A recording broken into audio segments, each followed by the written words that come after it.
저는 지금 시장을 이렇게 말씀드려요. 지난 5월 달까지 올라온 시장이 100m 달리기였다면 지금부터는 장애물 경주로 바뀌었다. 앞으로 나아갈 수는 있지만 그냥 나아갈 수는 없는 거예요. 지금까지 이렇게 올라왔는데도 반도체에 대해서는 반론들이 이렇게 많은데 여기서 올라가면 그 반도체 논란이 없겠어요? 더 많으면 더 많아지겠죠. 조만간 글로벌 시장이 좀 쉬어갈 것 같다. 3파 조정이 있을 수 있다. 이런 얘기 혹시 오늘 외국계 보고서 보셨나요? 네, 본 것 같습니다. 3파 조정이면 얼마나 큰 조정이에요? 3파 조정 그다음 5파까지 있는 거예요.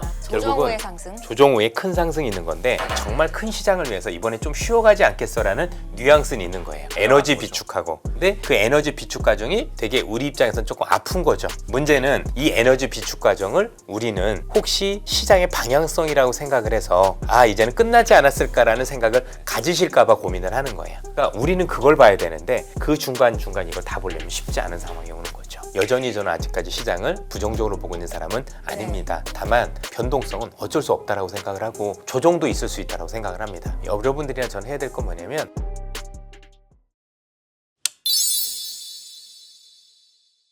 대표님께서는 코스닥 시장 출범한 지 30년 됐다는데 네. 그 기간 동안 쭉 지켜보셨잖아요. 거의 지켜봤죠. 그렇죠. 코스닥 시장은 어떻습니까? 정말 나스닥 시장을 표방하는 것처럼 우리도 그런 움직임을 보였을까요? 그렇진 않습니다. 아쉬운 게 저희들이 처음 코스닥 봤을 땐 참 좋았어요. 여러분들 지금 현대중공업이라는 기업 아시죠? 네. 그것도 코스닥에 있었어요. 코스닥에서 99년인가 거래소로 옮겨왔습니다. 지금도 그런 기억이 나네요. 네. 지금 우리가 봤었던 그런 조선주조차도 있었던 게 코스닥 시장이었어요.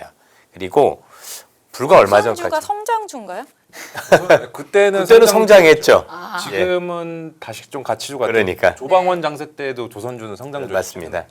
어떻게 보면 그 코스닥의 역할이 되게 중요했었어요. 왜냐하면 우리나라에 뭔가 새로운 먹거리를 창출하는 좋은 기회로서의 역할을 많이 했단 말이에요. 그래서 2000년대 초반에 물론 여러 가지 변동성이라든가 아니면 좀 기업별로 뭐 굉장히 안 좋은 경험들 이런 건 있었지만 그럼에도 불구하고 순기능이 참 많았었던 시장인 게 분명하고 왜냐하면 결국 벤처라는 그러니까 한국이라는 국가는 사실 우리 지금 보시는 시청자분도 그렇지만 인재들밖에 없는 거잖아요.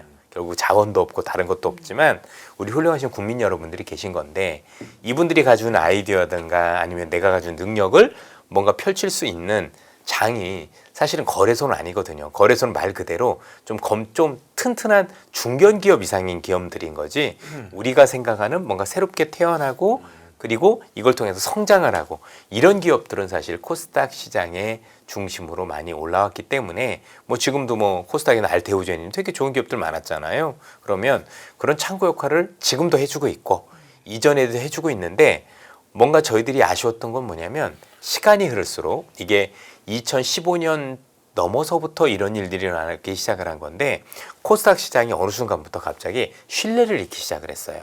참고로 그 이전까지는요. 저보다 선배님 되셨던 분이나 저희 나이 또래에 있는 친구들은 돈 벌면 무조건 코스닥 하자 했었어요. 내가 주식시장에서 주식하면 무슨 거래소야. 코스닥이 정말 좋은 기업들이 많아. 성장하는 기업들이 많고 좋아질 기업이 많아라고 해서 거의 80~90%가 코스닥 시장에서 우리가 하고 있을 정도로 그러니까 지금 많은 투자자분들은 야 지금 무슨 코스닥 시장이야 거래소가 더 낫지라는 생각을 가졌던 게 그때는 그랬었어요. 하긴 그때 2010년도 때만 하더라도 주식으로 돈 벌었다고 돈 버신 분들을 보면은 거의 다 코스닥에서 벌었더라고요. 예. 그만큼 성장이 좋았다라는 거죠. 근데 어느 순간 신뢰를 잃기 시작하면서 첫 번째 일어났던 변화가 뭐냐면 코스닥에 있던 기업들이 거래소로 이전을 하는 거예요. 그렇죠? 야, 이 시장에 있으면 내가 정말 B급 취급을 받을 것 같아. 네. B나 C급, A급이 아니라 그래서 내가 2부 리그 취급받고 B급 취급받을 것 같아. 나는 좋아지고 있는데. 그래서 옮긴 게 문제였고 두 번째는 이미 아시는 것처럼 그 신뢰 자체가 아예 이제 그 관련 기업들에도 여전히 좋은 기업들이 너무 많지만 저희들이 볼 때 일부 아주 잘못된 기업들이 너무나도 나쁜 짓을 많이 했고 특히 이제 오너들 문제죠. 코스닥 기업들 중에서 제일 중요한 건 기업의 문제가 아니에요. 오너가 나쁜 분들이 진짜 많아요. 대부분 아닙니다. 너무 훌륭하신 분들이 많지만 아주 일부가 이런 것도 있어요. 저 사람이 예전에 코스닥 대표 사장이었는데 나쁜 짓 했는데 또 사장인 거야. 우리 금감원에서 이런 분들이요. 앞으로 사업 모터드로 정말 해주셔야 돼요. 그렇죠? 그리고 공표도 하고 전자발찌 채우는 것처럼 채워야 된다고요. 진짜로. 그렇게 안 하니까 신뢰가 계속 없어지고 이젠 투자자분들이 코스닥 시장을 보면 2부 리그도 아니에요. 네. 신뢰할 수 없는 시장. 그렇죠. 못 믿겠어. 그러니까 지금도 코스닥에서 너무 좋은 기업이 많은데 투자자분들을 만나 뵈면 똑같은 얘기예요. 안 해. 줘도 싫어. 안 할래. 왜? 거기 어떻게 믿냐. 살 수는 있고 팔 수는 있어? 이런 얘기들 되게 많이 하는 거죠. 그러니까 뭔가 사람들의 인식이 코스닥이라면 그래 좀 변동은 있어도 거기가 첨단 기업이 제일 많이 들어오지. 나중에 우리 VC 그죠? 뭐 흔히 얘기하는 벤처가 이렇게 들어올 수 있는 창구의 역할이지. 그리고 나중에 보면 여기 기업을 잘 선정을 하면 큰 돈을 벌 수 있는 창구가 되지. 미래 먹거리도 여기서 나오고 있어. 이렇게 돼야 되는데 야 거기는 못 믿는 시장이야. 거기는 뭐하러 굳이 거기까지 해라는 인식들이 지금 불과 한 5, 6년 사이에 만연이 된 것 같아요. 이런 것들은 시장에 대한 정화작용도 너무 없었었고 그로 인해서 뭔가 투자자분들이 가질 수 있는 신뢰를 지속적으로 잃다 보니 이런 현상들이 벌어진 게 아닌가. 그래서 제가 초창기 때부터 봤던 이 코스닥은 여전히 순기능을 잘하고 있고 너무나도 훌륭한 기업들이 많음에도 불구하고 뭔가 이렇게 자꾸 신뢰를 잃어가는 아쉬움들이 있고 이제는 2부 리그 취급도 안 하는 것 같아요. 그렇죠? 그러니까 거기서도 지금 또 등급을 나누겠다라고 얘기하는 거 발상이 나오고 있는 게 그런 것들을 염두에 둔 게 아닌가 싶은데 너무 아쉽죠. 그러면 최근에 코스닥이 반등이 조금 셌잖아요. 예. 그러니까 이게 뭐 일단은 첫 번째는 분노의 반등일 수도 있는데 워낙 많이 빠졌으니까 그런 말씀하신 거 들어보면은 이후에 반등의 연속성은 그렇게 길지 않다. 이렇게 막 혁신이 일어나지 않는 한 이 정도로 저희가 해석을 하면 될까요? 이걸 그게 함부로 얘기하기는 어려운 게 뭐냐면 지금 코스닥 시장이 어려웠음에도 불구하고 아주 많지는 않지만 반도체를 비롯해서 일부 기업들은 의외로 많이 올라왔어요. 맞죠. 뭐 장비주를 충분히 먹고. 충분히 시장 여부와 상관없이 올라오고 있었는데 그럼 나머지 기업들은 뭐냐 이럴 거죠. 또 하나 한번 보십시다. 지금 시장에서 이런 말씀들 많이 주십니다. 지금 아마 시장 반도체에 대해서도 많은 전문가들끼리도 의견이 엇갈리고 있을 거예요. 그럼 냉정하게 봅시다. 반도체 본주가 우리가 이런 거래소는 안 되면 장비는 되겠어요? 그렇죠. 왜냐하면 거기에 딸려 있는 애들이잖아요, 그죠? 그렇지 않습니까? 이거 보고 올라가는 건데 거기가 안 된다라고 가정을 하고 반도체가 시장이 꺾였다라는 나중에 부정적인 전망들이 나오면 코스닥이 된다라는 게 더 이상하죠. 그러니까 코스닥에 있는 기업들 자체가 뭔가 종속 변수가 아닌 독립 변수로서 우린 반도체 뭐 이런 거 상관없이 내 기업별로 되게 아주 좋은 어떤 중견 기업이고 그런 거면 모르겠는데 우리나라의 사업 구조 자체가 대기업들에 종속된 부품이거나 장비거나 아니면 이런 기업들이 많다 보니 여기가 안 좋아지면 여기가 좋아질 수 없는 그런 형식이 되는 거죠. 그럼 여기서 고민인 거예요. 그래 좋아. 그러면 이쪽이 좋으니까 코스닥도 좋을 수 있어라고 하면 어떤 생각이 들까요? 그럼 굳이 코스닥 해야 돼? 내가 그냥 큰 데 가고 말지. 그게 이게 올해 지금, 정확히 일어났던 일이죠. 올해 일어난 일이에요. 네. 올해 일어난 일. 그러면 그냥 이쪽이 시세 연속성을 갖기 위해서라도 제가 볼 땐 거래소는 좋아야 된다라는 전제가 필요하지 않을까 싶습니다.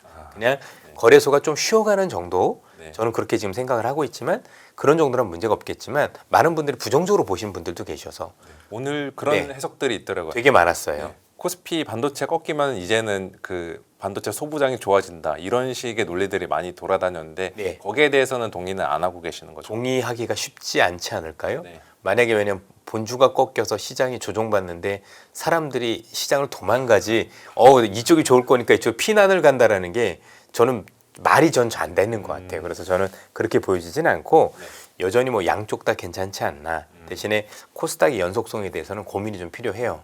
그래도 대표님 코스닥 시장을 바라보는 시각 자체가 조금은 긍정적으로 변했다는 느낌을 저는 받았거든요. 저도 좋게 보고 있는 편이었었고 그다음에 기업별로는 싼 기업들이 여전히 많다라고 생각을 해요.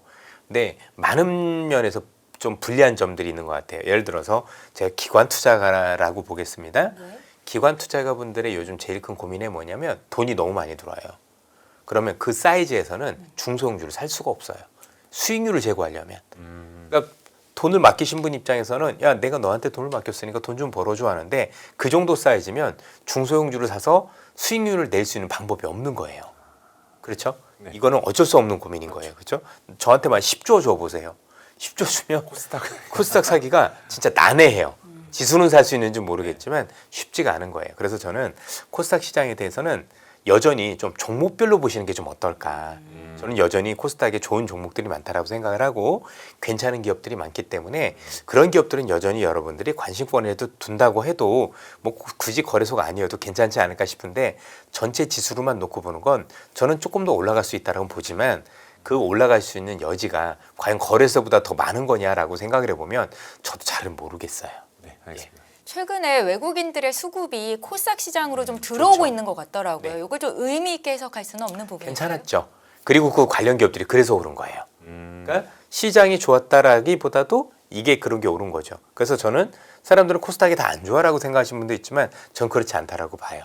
여전히 코스닥에서 살만한 기업들은 남아있는 게 아닌가라는 생각이 들고 있고 뭐 그렇게 보면 기업별로 접근하는 건 여전히 좋을 수 있겠다라는 생각을 기본적으로 가지고 있습니다. 네, 알겠습니다. 그리고 오늘부터 코스닥 30주년 기념 행사를 하면서 여러 가지 정책 로드맵을 공개를 하고 있는데 대표님께서 보시기에 가장 주목할 만한 정책이나 혹은 이 정책은 나왔으면 좋겠다 제안하고 싶은 정책이 있으신가요? 사실 오늘 그거 보고 나서도 제가 보니까 와 정말 그동안 좋았죠가 아니라 성토의 자리였더라고요. 보니까 그렇죠? 이래서 아쉽다. 이래서 아쉽다라는 얘기들이 많으셨고 그게 현 시장을 대변하는 게 아닌가. 저는 답은 알고 있다라고 생각을 해요. 얼마나 시장을 건전하게 만들어줘서 결국 우리 투자자들 하여금 내가 결국은 코스닥이 훨씬 더 성장을 위해선 좋은 시장이라는 평가를 받을 수 있는지 거기에 대한 고민이 필요해 보입니다. 그런데 이게 많은 분들이 그럴 거예요. 야, 하면 되지 왜 안 해라고 하는데 의외로 정치 변수들이 많이 들어가요. 왜냐하면 예를 들어서 정말 안 좋은 기업이 있단 말이에요. 그럼 그 안 좋은 기업은 우리 어떻게 될까요? 단죄를 하고 상폐를 시켜야 되는데 거기에 있는 투자자분들 때문에 이게 쉽지가 않은 거예요. 우리 손실은 어떻게 하냐? 그렇죠. 이런 야, 식으로요. 니들 나중에 물어내 뭐 이럴 수도 있다 보니까 왜 얘를 상폐시키고 그래, 뭐 상폐시키고 그래 이럴 수도 있잖아요. 그렇죠? 그런 아쉬움들이 있죠. 그러니까 이게 쉬운 문제가 아니에요. 왜냐면 대부분 그렇게 상폐가 되는 경우가 차라리 아주 거래가 없고 네. 정말 아주 소외돼 있어서 이런 기업이 있었어라는 기업일 건 모르는데 이상하리만큼 국민들이 굉장히 그 핫했던 종목들이 있는 경우가 있어요. 정말 제가 볼 때는 거의 사기에 가까운데도 불구하고 우리 투자자분들이 많이 속으시고 그래서 주가가 많이 올라서 물린 분들이 많은 경우는 그 모수 자체가 장난이 아니에요. 그러면 그 모수 자체가 많은 그 기업에 대해서 과연 정부에서 과감하게 야, 이 기업은 법대로 처리해라고 할 수 있을 거냐 쉽지 않을 거라는 거죠. 근데 그런 것들이 너무 누적이 됐어요. 그러니까 제가 보기엔 처음부터 그런 의도들이 보이면 제가 볼 땐 그 기업을 처음부터 단죄를 해줘야 돼요. 왜냐면 그건 저도 아는데 당국이 모른다? 글쎄요. 저도 아는데 처음에 움직일 때부터 보이는데 당국이 모른다? 예, 저는 이런 거는 조금 바꿔주시면 좋지 않을까. 당국에서도 아마 많은 고민이 있으실 거라고 생각을 하는데 처음에 이런 거 있었을 때 강력하게 조사를 할 필요가 있다고 생각을 합니다. 승강제 도입을 하는 게 지금 말씀하신 내용들을 좀 포함해서 개선될 수 있는 부분이 있을까요? 글쎄요. 승강제를 하면 결국엔 그 위에 있는 애는 괜찮은데 아래에 있는 기업들은 또 기회가 없어질 수가 있는 거잖아요. 그리고 위로 올라가기 위한 작업이 되게 어려워질 수도 있잖아요. 그러면 저는 이게 좋은지 안 좋은지 잘 모르겠지만 자칫 잘못하면 그렇지 않아도 지금 코스닥이 2부 리그가 되어 있는 상황에서 또다시 3부 리그, 4부 리그를 나누는 건데 완전히 낙인이 찍혀. 예, 그럼 낙인이 그렇죠. 찍히면 네. 이 기업들을 여러분 같으시면 하시겠어요? 나 같아도 그 앞에 있는 그 1부 리그 빼놓고는 안 할 것 같은데. 잘 안 하겠죠. 예. 웬만해서는. 그러면 과연 그걸 그 기업들을 위한 건지 저는 잘 모르겠습니다. 왜냐면 그런 밑에 있는 기업들도 좋은 기업들이 많아요. 조금만 좋아지면 그죠? 다른 이유들 때문에 단기간적으로 안 좋아진 것들도 있는데 그렇게 분류했었을 때 나중에 그런 기회마저 박탈하는 게 아닌가 이런 생각이 들어서 저는 추진함에 있어서 좀 많이 조심해 주셨으면 좋겠다. 물론 아마 여러 가지를 검증하셨었고 제가 모르는 부분까지 하셨을 거라고 생각을 하지만 네. 저는 개인적으로는 한번 잘 모르겠어요. 조금 더 그래서 그걸 바로 실행하기보다는 더 많은 얘기를 들어보고 하셨으면 어떨까라는 바람은 있습니다. 네, 알겠습니다. 예. 네. 자, 이제 수출 이야기를 좀 해보겠습니다. 6월 수출이 발표가 됐는데 사상 처음으로 1,000억 달러 돌파. 이게 미국, 중국, 독일 다음으로 처음으로 1,000억 달러 돌파라고 하더라고요. 역시 주역은 반도체였는데요. 하나였겠죠. 네. 대표님은 여기서 좀 어떤 점에 주목을 하셨는지 궁금합니다. 사실 주목한다라기보다도 금액이 커진 게 그냥 한 업종이 좋아서 한 거죠. 네. 그러니까 우리 시장하고 오버랩 된다라고 생각을 해요. 우리 시장도 그 업종만 계속 좋았었고 그게 수출이었고 그게 실적으로 그대로 이어지고 있다라는 거죠. 반대로 생각해 보면 이런 거죠. 다른 업종에 대한 수출은 좀 아쉬웠던 부분이 없잖아 있었을 겁니다. 그러면 경제라는 게 발전을 하려면 사실 특정 산업 하나도 좋은 것도 나쁘진 않지만 너무 한쪽에 쏠려 있을 경우 나중에 우리 경제의 변동성이 커질 수 있잖아요. 네. 이 기업이 평생 좋을 수는 없지 않습니까? 지금은 좋지만 어느 순간엔 또 반도체가 의외로 망할 뻔한 적이 한두 번이 아니에요. 그러면 국민 경제에 만약에 모든 것들이 반도체에 집중이 돼 있었으면 나중에 반도체가 정말 나중에 다 안 좋았을 경우는 한꺼번에 이 역품을 다 감당을 해야 되는 거예요. 그런 점에서 놓고 보면 반도체 외의 업종들도 골고루 그런 것들을 방어해 줄 수 있는 그죠? 방파제 역할도 좀 해주고 또 산업 측면에서도 골고루 발전할 수 있는 그런 부분들이 필요하죠. 물론 이게 누가 만들어서 그런 건 아니에요. 사실 평생 처음 있는 일이에요. 반도체가 이렇게 그러니까 이전에도 반도체가 좋은 건 맞지만 이렇게 뭐 압도적으로 그냥 반도체만 오로지 그것도 뭐 규모가 너무 말도 안 되게 좋아지는 경우는 처음이라서 이게 뭐 고착화될 거다 이렇게 말씀드리기는 어려울 것 같지만 어쨌든 전체적인 산업과 관련해서는 나름대로 제가 볼 때는 의미 있는 변화가 필요해 보인다. 특히 여기서 말씀드리고 싶은 게 네. 지금 반도체 빼놓고 다른 업종들이 어려운 가장 큰 이유 중에 하나는 이미 잘 아시겠지만 중국의 추격이죠.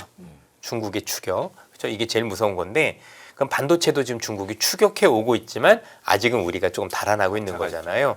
그럼 여기서 우리 많은 고민을 해야 될 것 같습니다. 반도체도 당연히 중국의 추격을 그죠? 뭐 이렇게 물리칠 정도로 훨씬 더 압도적인 어떤 기술력을 가져야 되겠지만 나머지 기업들도 중국의 추격이 있음에도 불구하고 여전히 저력이 있는 기업들이니 사실은 중국의 추격 뭐 이미 따라잡힌 기업들도 있고 그렇지만 최소한 우리의 포지션은 될 수 있을 정도의 제도적인 어떤 부분들은 많이 필요하지 않느냐. 이 제도적인 부분이나 어떤 걸 얘기하는 거냐면 이런 말씀 드려도 되나요? 과연 우리나라 기업하기 좋은 나라일까요? 그게 전 답이라고 생각을 해요. 그렇죠? 외국인 입장에서 뭐 한국에 공장을 하고 싶을까요? 그게 만약에 하고 싶어라고 하면 저는 그게 좋다라고 생각을 해요. 근데 야 이런 이유들 때문에 한국은 쉽지 않아라고 얘기를 한다면 만약에 뭐 여러 군데에서 앞으로 한국 반도체 말고 다 좋아질 겁니다 얘기하면 그건 제가 볼 때는 아니라고 봅니다. 그렇죠? 그래서 아주 쉽게 기업하기 정말 좋은 환경인가? 네. 여기 많은 투자자분들한테도 저도 마찬가지지만 우리한테 제일 좋은 건 기업하기 제일 좋은 나라 그러면서 질 좋은 일자리가 있는 나라 그게 제일 좋죠. 우리 저보다 많은 후배분들 지금 보시고 계실 겁니다. 20, 30대 청년분들 이분들 원하는 거 뭐예요? 양질의 취직하는 일자리. 거잖아요. 그죠? 좋은 일자리죠. 양질의 중요한 거예요. 이분들한테 그리고 그분들의 우리의 미래 아니겠어요? 그 이분들한테 그런 꿈이 있는 게 제일 중요하지 않을까 싶습니다. 그렇지 않는다면 지금 있는 수출 이 데이터가 사실은 지금은 좋지만 아쉬움이 많이 남는 그런 데이터라고 봐야 되지 않을까 싶습니다. 그리고 오늘 아마 투자하시는 분들은 약간 의아함을 느끼셨을 것 같은데 한국 수출 중에 반도체 수출이 전년 동월 대비 199% 저 이거 숫자 보고서 약간 눈을 의심했거든요. 네. 이 정도가 나올 수 있나? 근데 오늘 반도체 대형주들은 주가가 좀 약세를 보였죠. 이 괴리는 어디서 나온 걸까? 차이는? 일단 저는 그렇게 말씀드리고 싶어요. 오늘 그렇지 않아도 하락하니까 사람들이 되게 불안함을 많이 느끼시는 게 있는데 불안할 때 제일 좋은 객관적으로 뭔가를 보셔야 되는데 제가 투자자분들도 그렇고 저희들도 마찬가지지만 시장 지금 보시면서 제일 어려운 게 뭔가요? 객관적인 판단하기가 너무 어려운 거예요. 워낙 변동이 커서 아마 애널리스트 분들조차도 이렇게 빠지고 이렇게 급등락이 있으면 쉽지 않을 거라고 저는 생각이 듭니다. 그럴 땐 해외 지수를 꼭 보세요. 네. 예, 같은 반도체인데 일본의 반도체는 우리만큼 빠지고 있나? 또는 미국의 반도체는 우리보다 많이 빠졌나? 물론 우리가 선행을 한다라고 얘기를 하지만 그래도 아무리 선행해도 일본하고 같이 움직여야 될 거 아니에요. 그렇죠. 대만도. 근데 어땠죠? 우리만 빠졌죠. 네. 그럼 이건 반도체 실적에 대한 우려로 빠진 건 아니다라고 보는 게 객관적이죠. 반도체 실적이면 모든 국가가 다 같이 빠져야 되는 거예요. 그러니까 내부적인 요인이라고 판단해야 되는 게 맞는 거고 그 내부적인 요인을 하면 일부 리밸런싱 가능성도 배제할 수 없지 않느냐라고 생각을 하고 있는 거고 그게 여전히 조금 작용을 하고 있을 가능성도 있다라고 보는 게 맞는 것 같습니다. 다시 한번 강조드리지만 뭔가 부정적인 전망들이 요즘 조금씩 많이 나와서 너무 많이 나와서 말씀을 드리면 그게 객관적으로 오르려면 글로벌이 다 같이 움직여야 된다. 근데 이전에는 비슷했어요. 근데 오늘은 전혀 달랐잖아요. 그런 측면에서 놓고 보면 이거는 실적에 대한 요인은 아닐 가능성이 무게를 두는 게 맞다고 봅니다. 그런데요, 대표님. 움직임만 가지고서 판단하는 것도 그렇죠. 그리고 아쉬운 것 같아요. 뭐냐면 네. 너무 하루 움직임들 가지고 매일매일 해석을 하려고 하세요. 사실 그게 가능하지도 않을 뿐더러 그렇게 했을 경우 투자자분들의 투자 심리가 너무 극단적으로 악화됩니다. 좋고 나쁘고를 떠나서 여러분들이 지금 보시는 이 변동성은 네. 어느 정도 변동성이냐면 우리가 보통 뭐 코스피 지수의 V 코스피라고 네, 맞습니다. 보통 얘기 변동성 많이 하는데 지수. 네. 변동성 지수 이게 어느 정도 수준이냐면 일일 변동폭이 금융 위기 수준이에요. 쉽게 얘기하면 금융 위기가 와야 나올 수 있는 하락을 매일매일 경험하고 계신 거예요. 이 상승장에서 자 당연히 그 정도 되니까 저 금융위기 때 그 정도 한번 맞았었으면 얼마나 충격이었었을까요? 정말 와 정말 큰일 났었는데 그걸 우린 매일 경험을 해요. 매일 서킷 브레이크. 어느 정도 맷집이 좀 생기는 것도 같습니다. 안 생겨요. 안 생깁니까? 앞으로도 안 생겨요. 여러분들 맞는다고 해가지고 맷집 생길 것 같지만 그렇지 않아요. 계속 아파요. 네. 그렇죠? 저 100대 맞아보면 100대 계속 아팠지 저 맷집 있는 점 별로 없어요. 대신에 이제 한 100대 때린다고 했다가 20대만 때리면 좀 마음의 안심은 그렇죠. 되죠. 야, 저 사람이 착한 사람인가라고 착각은 하지만 달라요. 문제는 이런 너무나도 큰 변동성이 우리 투자자분들의 또는 저도 마찬가지일 거고 시계를 흐릴 가능성이 높아요. 오판하기 되게 좋은 잘못된 해석을 보면 제가 그래서 최근에 시장이 하락할 때 오를 때 나오는 하락이나 반등의 어떤 여러 가지 이유들을 보면 그 중에서 80%는 다 틀린 분석이었었어요. 그럼 어떻게 할 수 있냐면 검증해 보면 돼요. 그래 이렇게 빠졌다더라. 그러면 지표로 그리고 이렇게 빠지면 이 지표가 그렇게 움직여야 되거든요. 보면 그렇지 않은 경우들이 많은 거예요. 근데 이게 왜 제가 조심스럽냐면 그럼 투자자분들은 하나의 요인 때문에 사실 그렇지 않은 요인으로 빠졌는데 그거라고 다 생각하시는 순간 어떻게 될까요?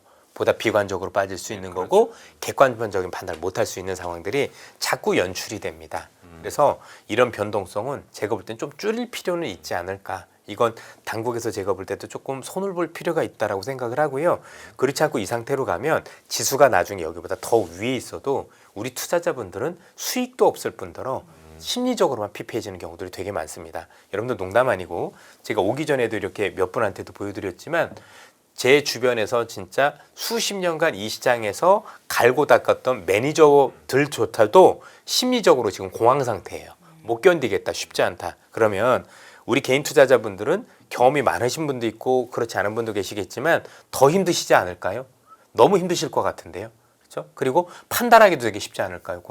그래서 제가 요즘 댓글은 원래 잘 보진 않지만 네. 보면 그 반응들이 보여요.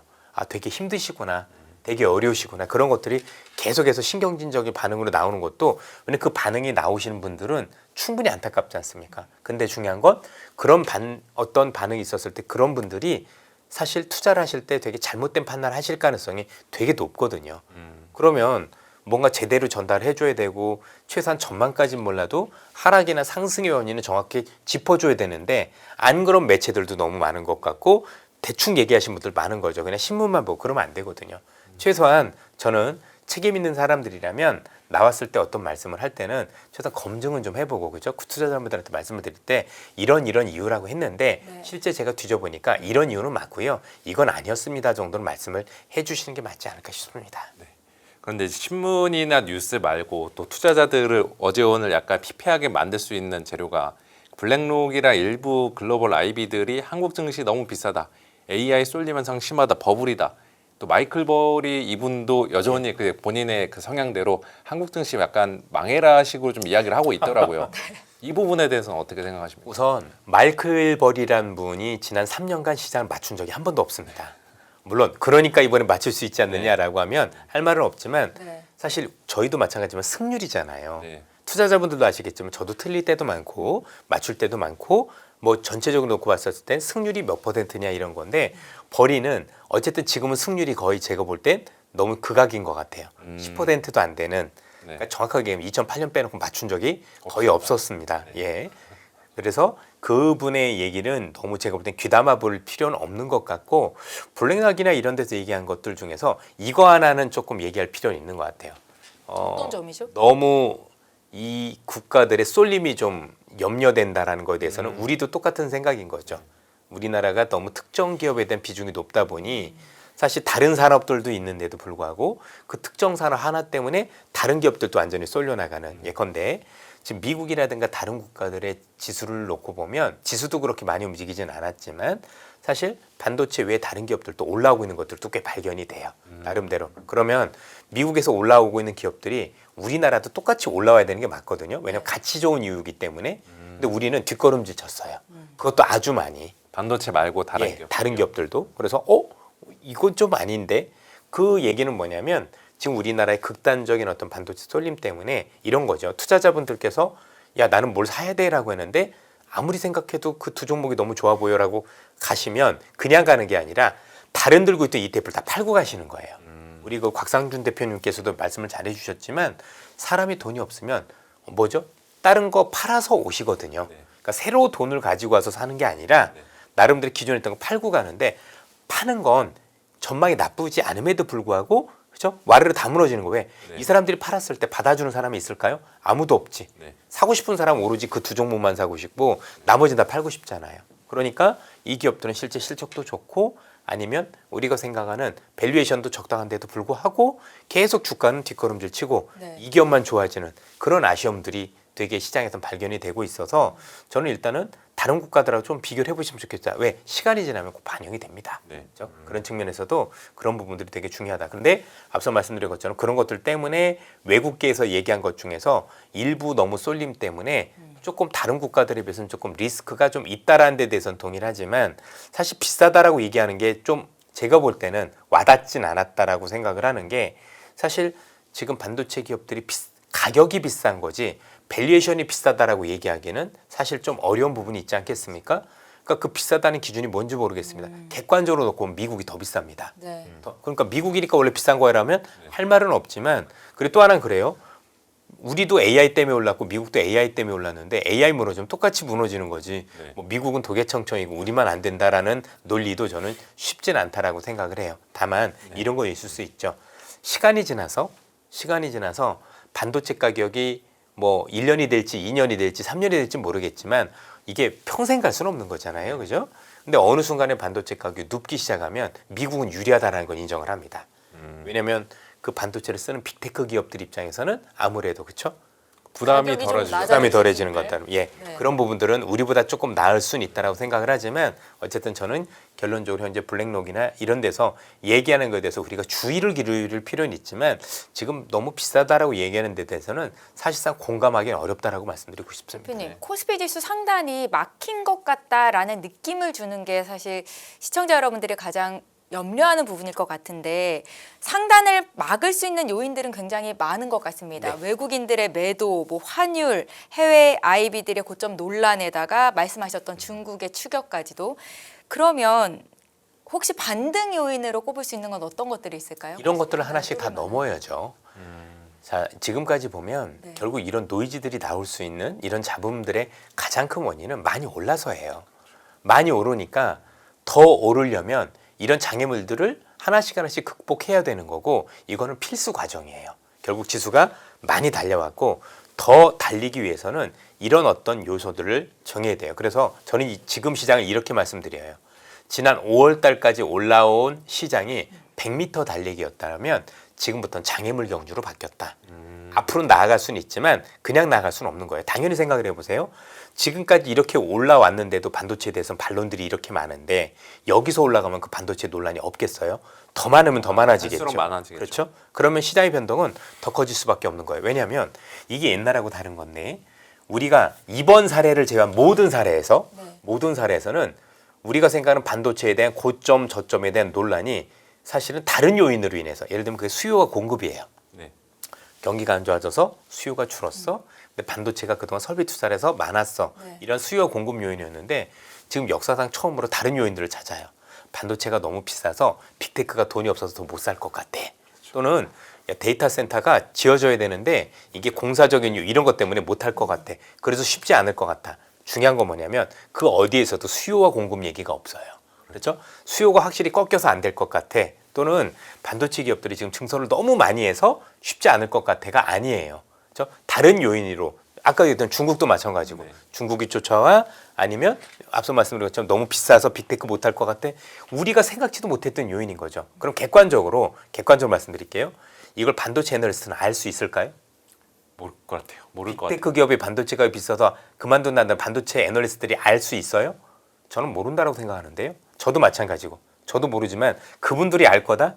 저는 알면 이상하죠. 왜냐면 그건 빅테크 애들이 하는 거지 반도체 얘기가 아닌 거잖아요. 그렇죠? 예. 그리고 지금 말씀드렸던 데이터 센터가 중단될 거다 안 될 거다 반도체 애널리스트들이 알 수 있어요? 미국 가서 매일 체크하고 있나요? 아니지 않습니까? 그렇죠? 그래서 누구도 판단이 쉽진 않은 거예요. 그래서 함부로 지금 시장을 판단하면 안 될 것 같고 지금 분명한 건 여전히 수요가 무섭다라는 거였었습니다. 제가 최근에 봤던 여러 가지 기사들을 보면 두 가지 기사가 있었습니다. 세 가지를 같이 말씀드리면 어제 최태원 회장님께서 저기 파란 집에서 얘기했었던 그런 어떤 내용도 보면 생각보다 공급이 타이트한 게 길 것 같다라는 얘기를 어제 주셨죠. 네. 그래서 지금 이런 투자도 할 수 있다라고. 그러니까 공급이 남아돌 것 같으면 안 한다라고 얘기를 하셨고 나름대로 지금 상황으로 놓고 보면 그 정도 투자를 해야 물량이 확보되지 않겠느냐라고 말씀을 주셨던 것 같아요. 근데 그 투자도 당장 이루어지는 건 아니죠. 꽤 오래 되어야 물량이 나오는 거잖아요. 예전처럼 급격하게 공급이 늘어나는 게 아니죠. 그렇죠. 그런 건 아닙니다. 왜냐면 그게 꽤 시간이 걸려요. 뭐 근데도 그런 거고 또 하나는 오늘 마이크론 테크놀로지 회장의 그 얘기도 있었었죠. 대표적으로 적용한 게 애플을 들이받으면서 그죠? 애플 많이 보고 바뀌었다고 느꼈습니다. 그렇죠? 네. 애플 대놓고 저격을 했죠. 네. 야, 이 나쁜 녀석들. 너희들 때문에 불과 내가 2, 3년 전에 망할 뻔도 했어. 그리고 너희들은 평생 너는 계속해서 호의호식하고 영업이익 늘리는 동안 그 영업이익은 나한테 단가를 후려쳤기 때문에 했던 거야. 근데 지금 비싸다고 웃긴다고 꺼져가 마이크론 테크놀로지의 핵심이었었어요. 네. 저는 아주 극하게 경험해요. 저는 이 기회에 우리나라 기업들이 애플을 아예 그냥 가만히 안 놔뒀으면 좋겠어요. 그죠? 같은 생각. 삼성에 안드로이드 있을 정도로 해서 애플 아예 지구상에서 없을 정도 좀 했었으면 좋겠어요. 진짜로. 불매 운동이라도 할까요? 진짜 나쁜 기업이에요. 이러면 안 돼. 그죠? 네. 상생이라는 걸 모른단 말이에요. 네. 저 상생한 게 아니라 우리의 고열을 쥐어짜서 했었던 기업인 거예요. 저 삼성 거 씁니다. 여러분들 절대 안 씁니다. 그죠? 그래서 좋다 나쁘다의 개념이 아닌 거라 그래서 얘기하면서 여전히 부족하다라는 얘기를 또 했었던 것 같고 며칠 전에 재미있었던 기억 나실 겁니다. 최근에 구글이 메타 애들 사용 자제해. 너희들 토큰 좀 자제해. 네. 이유는 딱 하나였죠.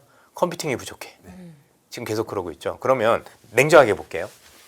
지금 구글이나 이런 데서 여전히 가지고 있는 컴퓨팅 파워는 심하게 부족하죠. 네. 그 업체가 또 못 쓸 정도로. 근데 반도체가 공급이 늘어난 것도 아닌데 갑자기 가격이 꺾인다라는 게 전 논리적으로 잘 납득이 안 돼요. 제 생각엔.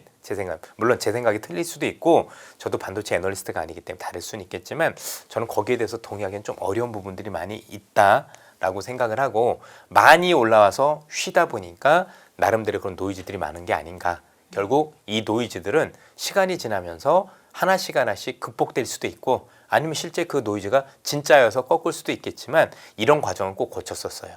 그래서 오늘 외국계 보고서 중에 하나 유의미한 보고서 하나가 있어서 제가 뱅크 오브 아메리칸가 어디인지 모르겠는데 조만간 글로벌 시장이 좀 쉬어갈 것 같다. 제법.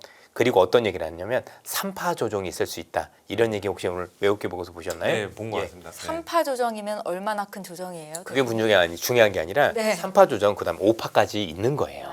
조정 결국은 후의 상승. 조정 후에 큰 상승이 있는 건데 중요한 3파 조정이 제일 커요.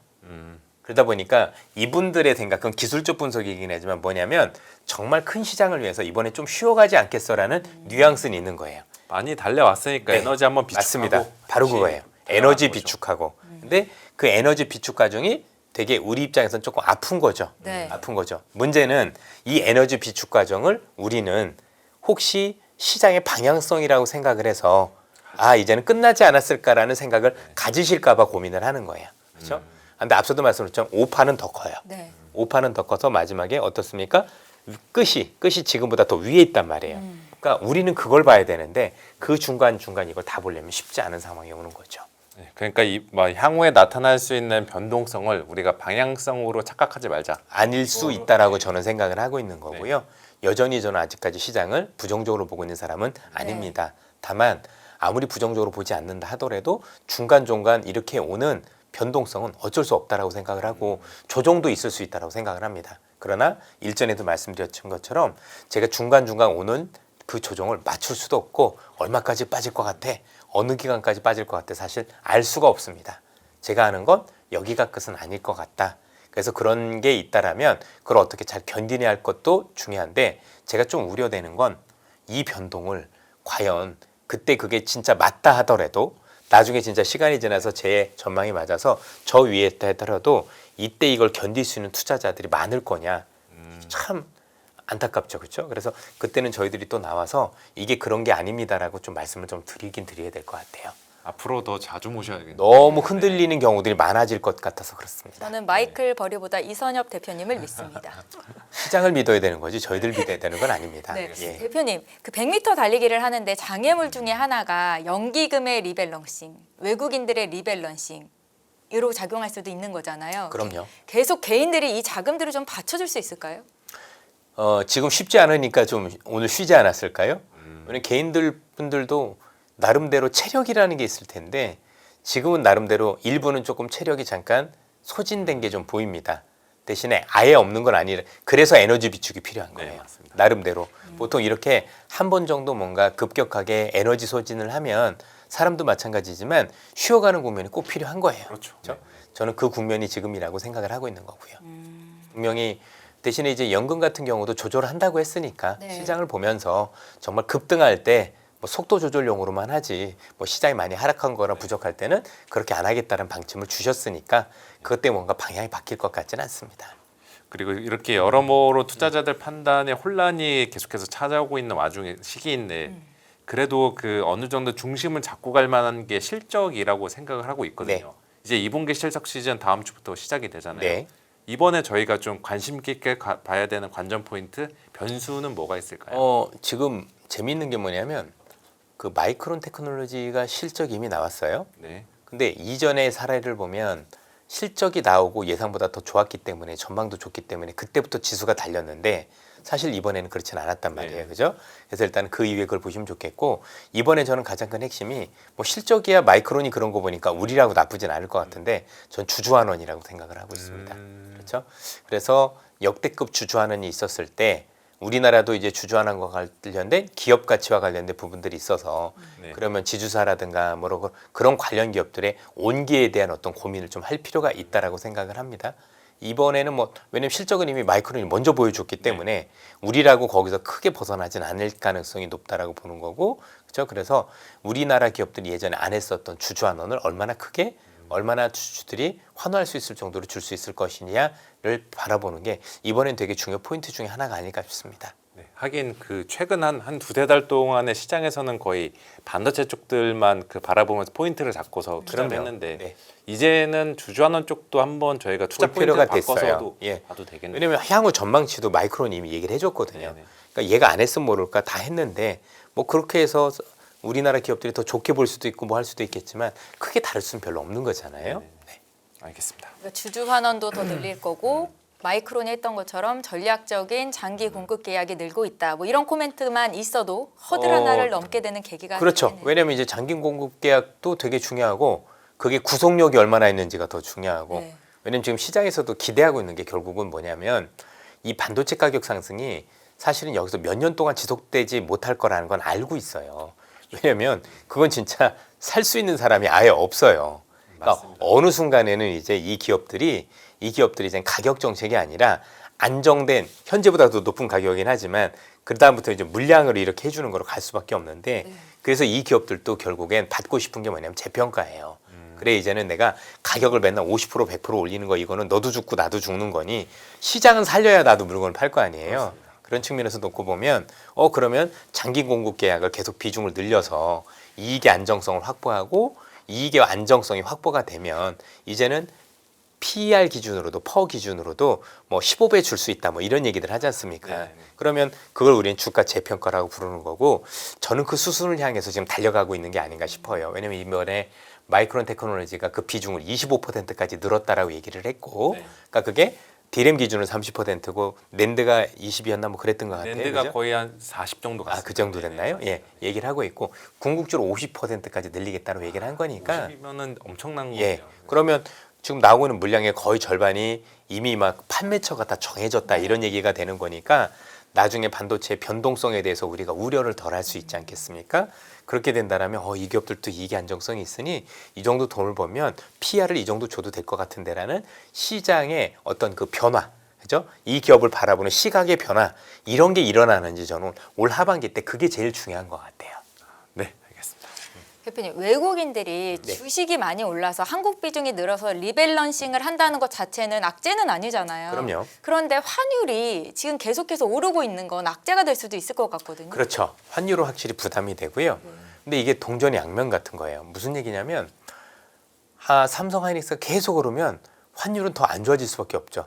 왜 그만큼 계속 덜고 나가야 되는데 전 또 하나가 있다고 생각해요. 그러니까 지금 이게 환율이라는 게 우리만의 문제는 아니에요. 일본도 마찬가지여서 일단 반도체 관련 기업들의 비중이 너무 높았기 때문에 그 너무 높아진 걸 그만큼 잘라내면서 그거 환전만 해도 이 환율이 되더라고요. 일단 이게 1번이고요.